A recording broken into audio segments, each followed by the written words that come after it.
Okay. Patugtugin natin yung nakagapos na puso.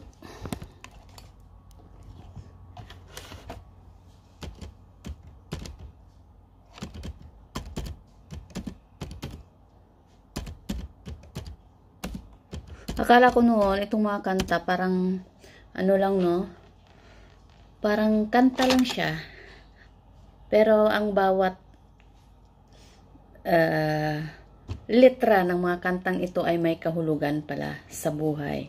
No? Sa totoong buhay ng tao. Kaya, kantahin natin ito. Habang nagkakape ako, kantahin natin ito.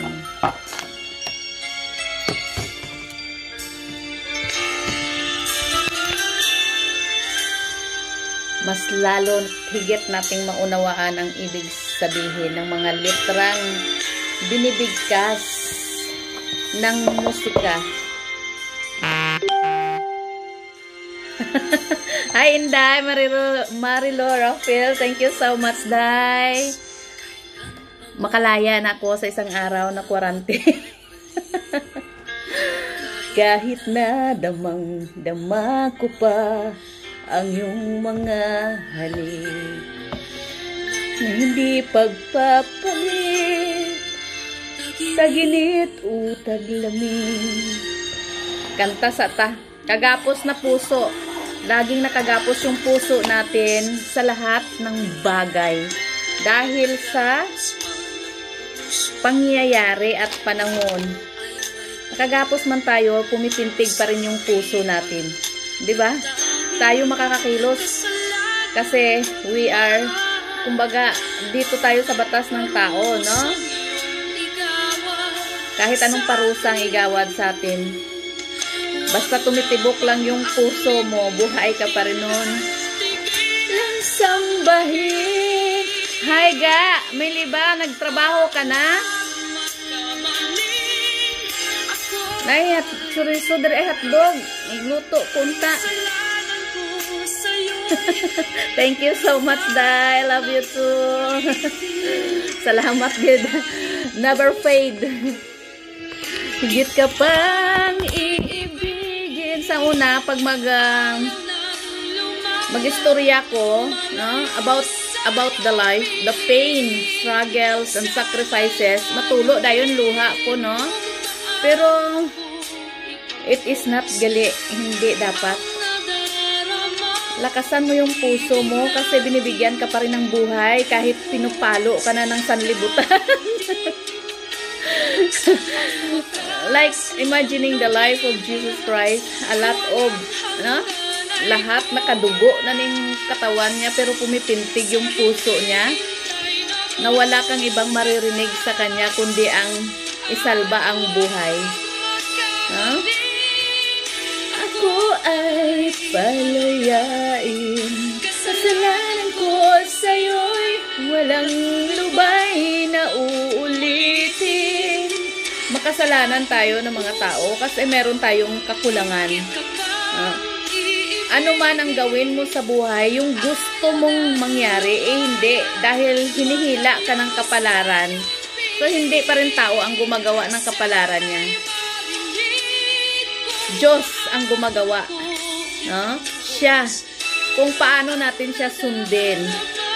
Kasi, ako sa sarili ko, ang dami kong gustong magagandang bagay. Pero, it was not granted. Kasi, ang gusto niya, ang dapat kong sundin. Sabi ko, ayoko na. Sabi ko sa kanya, God, ayoko nang paluin ako ng mundo. Gusto ko nang magbayad ng utang ko. Sabi niya, hayaan mo sila. Diba? Hayaan mo silang paluin kanila. Nandito ako. You are still alive. You are breathing. Kung hindi na tumitibok yung puso mo, ibig sabihin, nandito ka na sa kamay ko. Yun ang ibig niyang sabihin. And forgiveness. You know, yesterday, I sleep inside my room for the whole day. Nanaginip ako. When I open my eyes, hindi ko mabuo yung hindi ko ma-visualize yung dream ko na yon. But the only thing marks in my mind was the word forgiveness. Forgive. Magpatawad. Yun lang ang nakamark sa mind ko. At hindi ko na siya ma-visualize kung ano yung dream na yun. Ang pagbuka ng mata ko. So, ganun lang ang buhay, no? Kailangan nating magpatawad. Lilipas tayong lahat sa mundo. Wala tayong madala ni isa. Ang pagmamahal lang, no? Pagmamahal at saya. Yun ang madala natin. Na maibalik natin with all the love and happiness. Kasi binuhay tayo ng may pagmamahal. 'Di ba? Nung nagkaroon ng kaligayahan yung dalawang tao bago tayo nabuo, all happiness. Walang sadness yun. 'Di ba? Happiness, the joy. Walang awa yun that time when they make someone. Hanggang nabuo ang isang tinatawag na anak. Masaya ang dalawang pusong nagmahalan. Hanggang nagkaroon ng anak. So, ibig sabihin, tayo ay anak na dapat maging masaya sa mundong ibabaw. But anyway, thank you so much to my dear madam. Yan. Dahil yayay daw ako, I am sick. She bought me for this chamomile. It's good. No, chamomile together with ginger, luya, no? Siguro ni siya nga bulak. Amo ni siya ang chamomile, kung sino nakakita sini nga bulak. Dire I saw this flower, no? Bulong gali ni siya. Chamomile flower. Yung leaves niya siguro.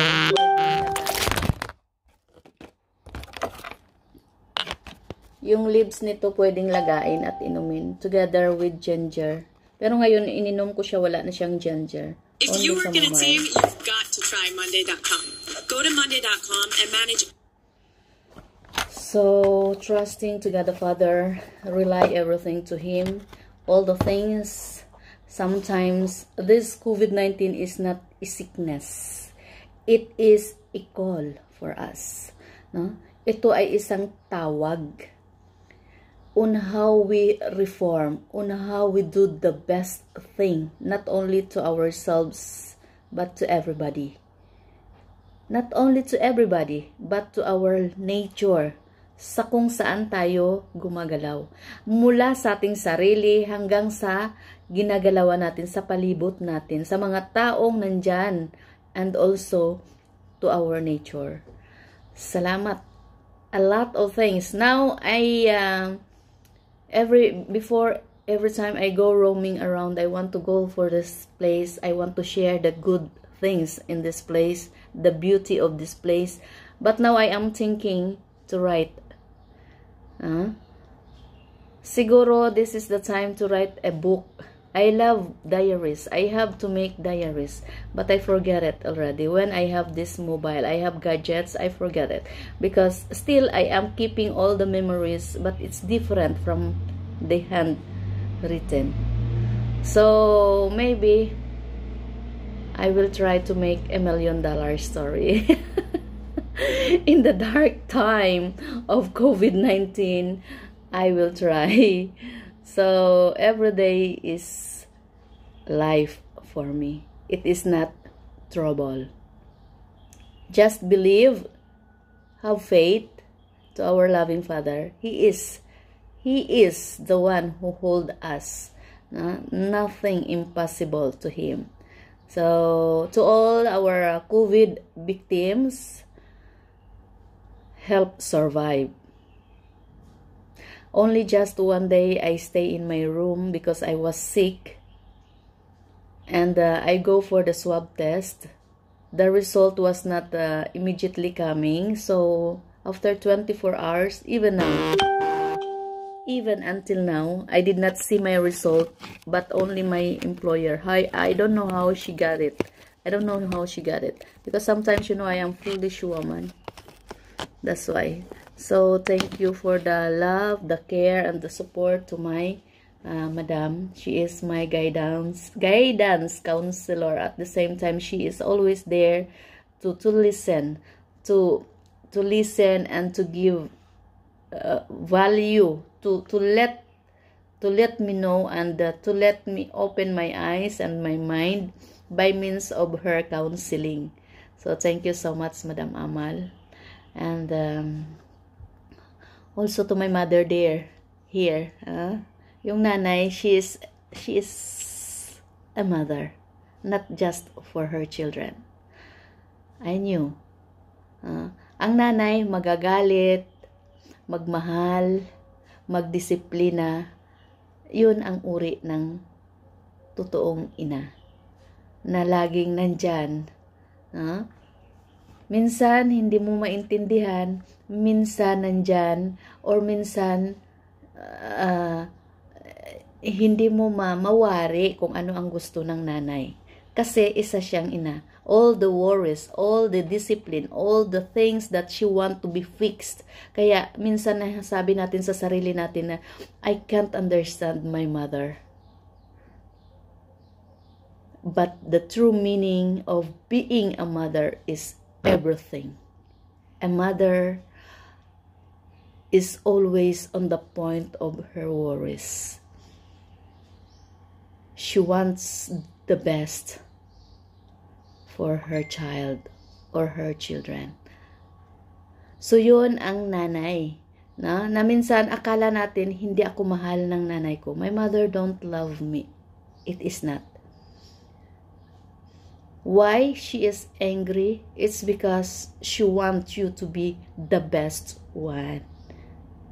Lahat ng disiplina, kung pwede lang, no? Kung pwede lang ibalik tayo ng nanay natin sa sinapupunan at nang siya na ang magdala ng lahat. The only thing, makakahinga lang tayo inside her womb. That is the best thing to a mother who loves so much. Hi, Sir Al.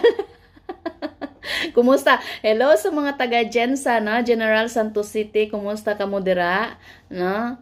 I wish to come back there. Before, nandyan kami sa mga taga Bula, Jensa, no? Sa akong mga naging kasama sa school before. Hi, Ate Marilo Igaran, Gasatan. Okay lang po. Good morning, Zaid. Okay lang ko, Ate Mitat. Okay lang ko. Still kicking and alive. Yesterday, I was whole day quarantine, self-quarantine, no? Kasi last other night, nagsakit yung tiyan ko, and then nagsuka ako from night and morning. So, the vaccination, I took already 2 doses of vaccine. For the second vaccine, second dose, may mga symptoms na siya. It's either allergy, no? Of course, yun, sabi ko gani, ano man nagapangatol ng mga parte kalawas ko. Sabi ko, bas hindi lang ko nakapunas, no? Or kulang lang sa punas. Kasi, pero iba siya, talagang makatol siya, no? So, subong hindi nakaayo. And then, sakitan ako dyan. So, I made a self-quarantine. Kasi, nag-swab test ako. After 2 doses, nag-swab test. So, every 2 weeks, after vaccination, every 2 weeks, magpa-swab test gihapon. Just to check. No? Kasi, the point here is, hindi na dahil may vaccine ka na, you are safe. Yes, you are. We are, no? Kasi, ang pagkakaalam ko lang, I am not so sure 100%. Ang vaccine is, it is not like medisina siya nga to fight against the virus. It did, no? Itong patay na kumbaga na virus na parang itinurok sa'yo na magiging immune ka na. No? Magiging immune ka. So, pag nakabaksin ka, hindi mo alam na kumbaga you are bearing, easily makatransfer ka sa ibang tao. Mas madali kaming maka-adapt na vaccinated. Na yung vaccinated, mas madaling maka-adapt ng vaccine. So, ito yung pagkakaalam ko sa ini-explain sa akin. So, to those who knew more about this vaccine, please share also. So, hindi mo alam na affected ka ng COVID, nandyan ka, you are bearing, matransfer mo yan easily So, hindi ibig sabihin na vaccinated ka, talagang wala ka nang pakialam. You have to care most. Ikaw ang mas mag-safe kasi immunized ka na. Immune ka, kumbaga, kaya mong dalhin. So, ang point here is yung pag-transfer mo to other people. So, you must to take care also. Even vaccinated, you are vaccinated, you have to take care. Yun ang point dito. Okay? So, yesterday, because the other night was, I was vomit until morning. 2 times I vomited. Then, I go for swab test for checking. So, alhamdulillah, the result is negative already. I don't know the result, but my employer, she got already this morning. And she said, you are negative. So, thanks, I said, thanks to God the Father, I can roam around again. Hindi madali ang mag-quarantine. Even just 1 day, I am here in my room. I said, ano ba itong buhay meron ngayon? Sabi ko, kain, tulog, no? Hindi mo itong bed ko, inikot ko na yan. Yung ulo ko, nasa paanan, ang paanan nasa ulo. Para na kung nakatawag. No? So, but the point here is, you know, the most important, believing. Isa talaga yan, no? Believing, taking care sa kapwa natin tao. Ito ang ibig sabihin ng COVID-19. It does not mean that it is a sickness. Value the life. Take care. Kahit anong hirap ang mapagdadaanan natin, we must to take care and value the life. Yun ang pinaka-importante. Ang sabi ko ngayon sa amo ko, why you spend money? If I die today, it's because of COVID-19. I will say thanks to God the Father. I am really tired breathing here on earth. I want my body to rest. But still, I don't know the mission given to me. The next step na nasa harapan ko, hindi ko pa alam kung ano ang gagawin ko. I only rely to God the Father, everything. And I give thanks to Him for He is so loving Father. Wala kang dapat ipangamba. Kahit bugbugin ka ng buong mundo or kahit anuman ang gawin sa'yo, there's nothing to worry about all those things that made us difficult. Kung naiintindihan lang natin ang totoong buhay, kapwa-tao natin ang nagpapahirap sa atin. When I go to COVID-19 screening room, a lot of people, I saw like, God, outside the room, cars coming in and out, people coming in and out. I said, why it was happening? Nasaan na yung paghawak natin sa amang makapangyarihan? There is still a loving Father, but there is a kind of, nandito tayo sa mundong ibabaw. We have to follow all the protocols, the safety measures. 'Di ba? Sundin mo ang batas ng tao. Yes, I do. Pero to the point, parang nakakalimutan na natin na meron pa ring Diyos. 'Di ba? Na siya ang nagbigay buhay sa atin. Why we panic? Why do we worry? Hindi dapat, 'di ba? Believe in Him.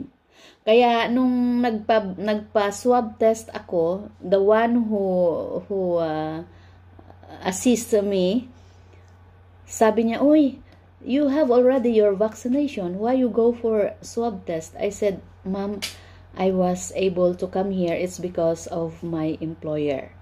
So, I thanks to my employer because the care that they showed to me, no? Sila ang nagbabayad. They pay for this. I did not pay even single cent. So, every 2 weeks, I go for swab test. It's in the account of my employer, not for me. They care a lot. They give life. So I come there and then she said, okay. And then I told to her, kung if I will die for this COVID, if the result will be positive and I will die, it is my fate. Ito yung kapalaran ko. Hanggang dito na lang yung buhay ko. Kasi look, even with or without COVID, we will die. Pero yun ang sinasabi na meron tayong batas dito sa mundong ibabaw na dapat nating sundin.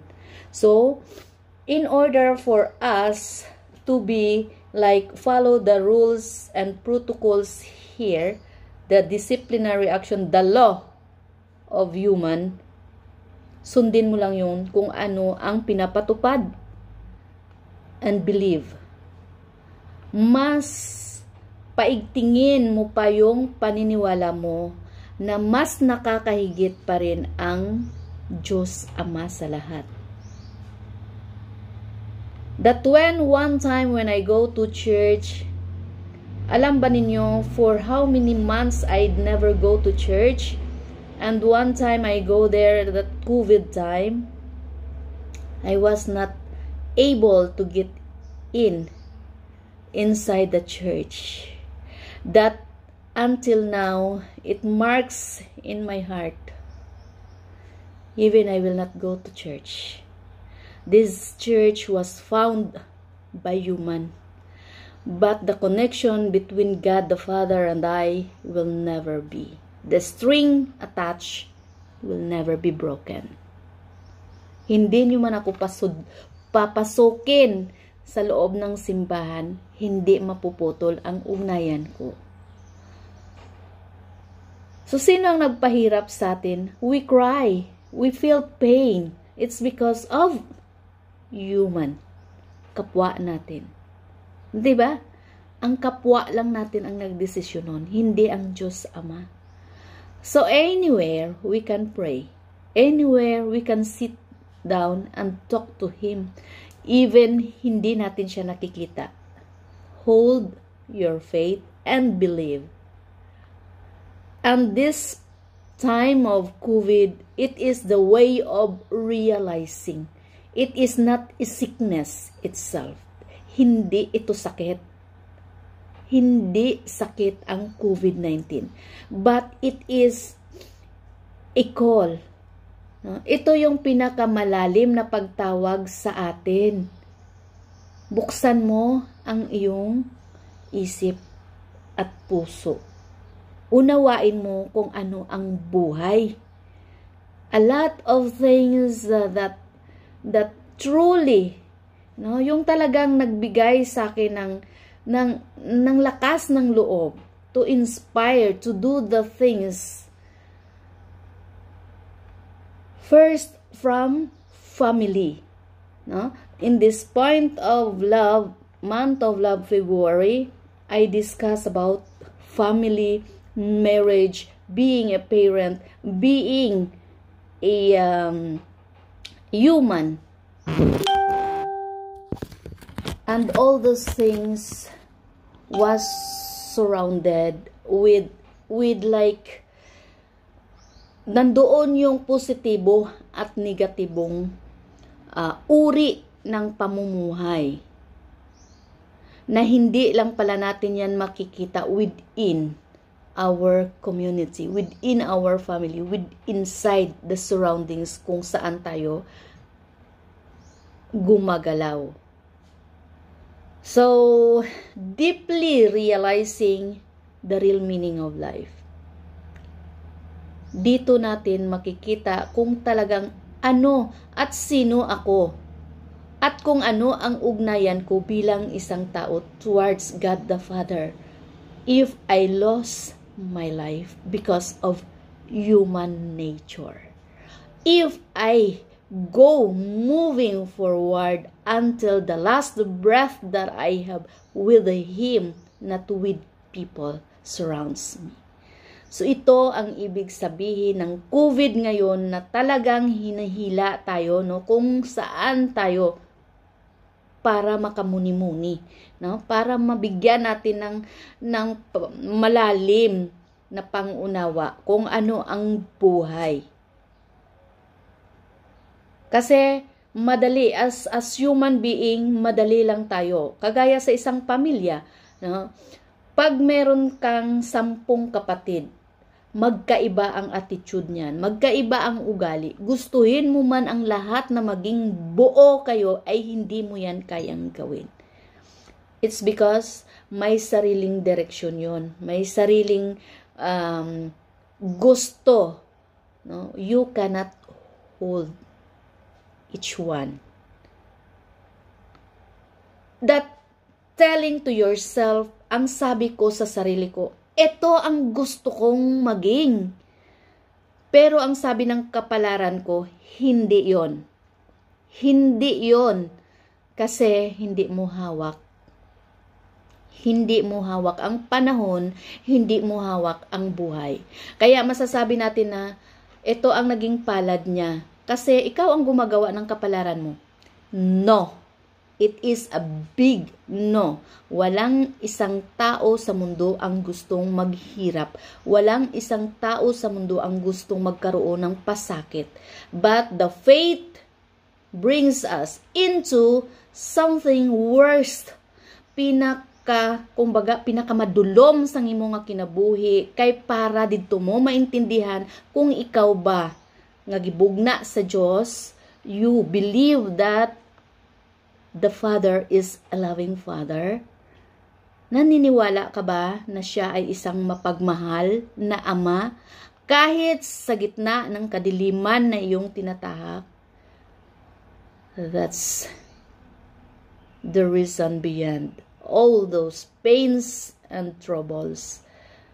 Kung paano mo siya hawakan.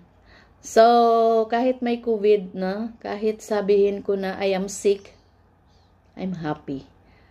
I give thanks to God the Father. Life is not, hindi akin ang buhay na ito.